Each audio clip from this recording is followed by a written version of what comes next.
ಕಲಬುರಗಿಯ ಪತ್ರಿಕಾ ಭವನದಲ್ಲಿ ಕರ್ನಾಟಕ ರಾಜ್ಯ ನಗರ ಪಾಲಿಕೆ, ನಗರಸಭೆ, ಪುರಸಭೆ ಪೌರ ಕಾರ್ಮಿಕರ ಮಹಾಸಂಘದಿಂದ ಸುದ್ದಿಗೋಷ್ಠಿ ನಡೆಸಲಾಯಿತು.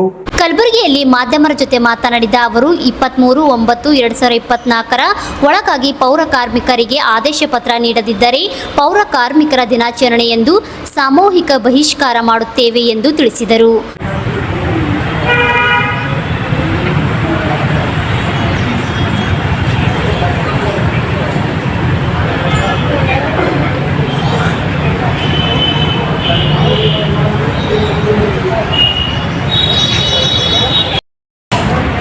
ಇವತ್ತಿನ ದಿವಸ ನಾವು ಏನು ಪತ್ರಿಕಾಗೋಷ್ಠಿ ಮಾಡ್ತಾ ಇದ್ದೀವಿ. ನಾಳೆ ಬರುವಂಥ 23 ತಾರೀಕಲ್ಲಿ ಪೌರ ಕಾರ್ಮಿಕರ ದಿನಾಚರಣೆ ಇದ್ದು, ಅದಕ್ಕೆ ನಾವೆಲ್ಲರೂ ಪೌರ ಕಾರ್ಮಿಕರು ಸೇರಿ ಆ ಒಂದು ಪೌರ ಕಾರ್ಮಿಕರ ದಿನಾಚರಣೆಗೆ ಬಹಿಷ್ಕಾರ ಹಾಕ್ತಿದ್ದೀವಿ.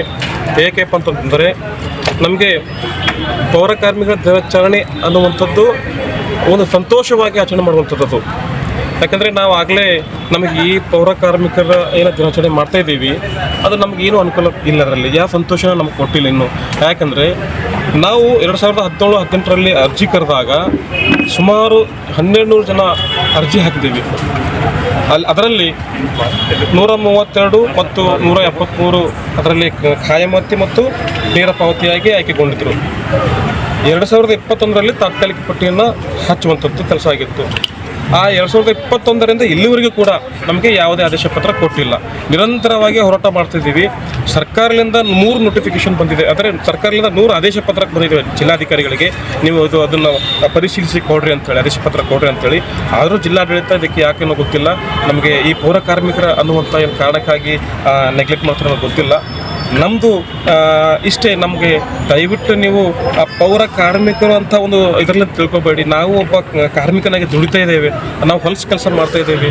ಅಂಥದ್ರಲ್ಲಿ ನಾವು ಒಂದು ಕೀಳು ಮಟ್ಟದವರು ಅಂಥೇಳಿ ತಿಳ್ಕೊಂಡು ನೀವು ಆ ರೀತಿ ಮಾಡಬೇಕು. ದಯವಿಟ್ಟು ನಮಗೆ ಆದೇಶ ಪತ್ರ ಕೊಟ್ಟು ನಮ್ಮ ಒಂದು ಕುಟುಂಬವನ್ನು ಕಟ್ಟಲಿಕ್ಕೆ ನೀವು ಸಹಾಯ ಮಾಡಿ. ಯಾಕಂದರೆ ಇದರಲ್ಲಿ 508 ಜನ ಕುಟುಂಬಗಳಿದ್ದಾವೆ. ಈ ಒಂದು ಇದರಲ್ಲಿ ಅಂದರೆ ಆಯ್ಕೆಯಾದರಲ್ಲಿ 137 ಜನ ಖಾಯಮತಿಗೆ ಮತ್ತು 376 ಜನ ನೇರ ಪಾವತಿಗೆ ಆಯ್ಕೆ ಆಗಿರ್ತಾರೆ. ಅವರಿಗೆ ನೀವು ಆದೇಶ ಪತ್ರ ಕೊಟ್ಟು ಅವರ ಕುಟುಂಬವನ್ನು ಕಟ್ಟಲಿಕ್ಕೆ ಸಹಾಯ ಮಾಡಂತ ಹೇಳಿ ನಾವು ಜಿಲ್ಲಾಧಿಕಾರಿಗೆ ನಾವು ಈ ಒಂದು ಮಾಧ್ಯಮದ ಮೂಲಕ ಹೇಳ್ಕೊಡ್ತೀವಿ. Bureau report RJ32 news Kannada, Kalaburagi.